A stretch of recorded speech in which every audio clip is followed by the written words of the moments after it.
JP Nadda ने स्वास्थ्य मंत्री का पद संभाला, कहा 100 दिन के एजेंडे पर ध्यान केंद्रित करें अधिकारी।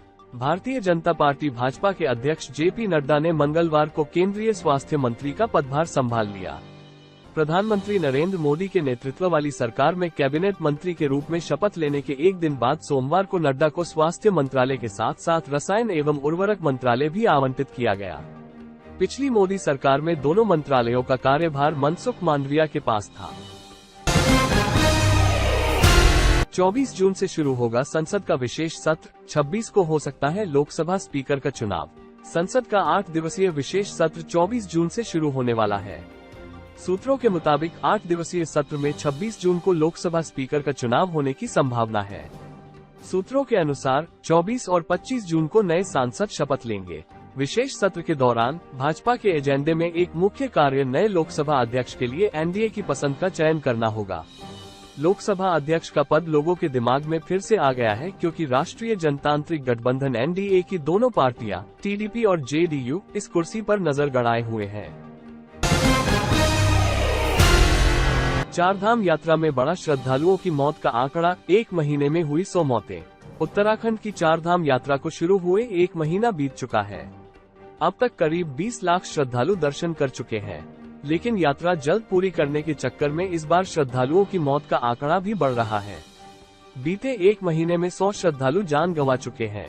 पिछले बार यात्रा के पूरे 6 महीने में 243 मौतें हुई थीं। इस बार 1 महीने में ही इसकी लगभग आधी मौतें हो चुकी हैं। करीब 32 मृतक 25 से 45 की उम्र के हैं, बाकी इनसे बड़े हैं। भीषण गर्मी के बीच दिल्ली में बिजली संकट, आतिशी ने बताई क्या है वजह। दिल्ली और गाजियाबाद में कई जगह बिजली गुल हो गई है, जिस कारण लोगों को भीषण गर्मी में परेशानी का सामना करना पड़ रहा है। उत्तर पूर्वी दिल्ली के कई इलाकों में बिजली नहीं है। दिल्ली की मंत्री आतिशी ने भी इस बारे में जानकारी दी है। आईटीओ में भी पिछले 1.5 घंटे से बिजली नहीं है। प्याज की कीमतों ने जनता को रुलाया, इतने रुपए हुआ महंगा। ईद अल अधा बकरा ईद से पहले बढ़ती मांग के कारण पिछले 2 हफ्तों में प्याज की कीमतें लगभग 30-50% बढ़ गई हैं। व्यापारियों ने इस उम्मीद में स्टॉक रखना शुरू कर दिया है कि केंद्र सरकार कीमतों को नियंत्रित करने के उद्देश्य से अपने हस्तक्षेप में ढील दे सकती है। चीन सीमा मुद्दे, पाक आतंक समाधान को हल करने पर ध्यान केंद्रित करेगा भारत, एस जयशंकर। विदेश मंत्री एस जयशंकर ने मंगलवार को कहा कि भारत चीन के साथ सीमा पर शेष मुद्दों को हल करने पर ध्यान केंद्रित करेगा।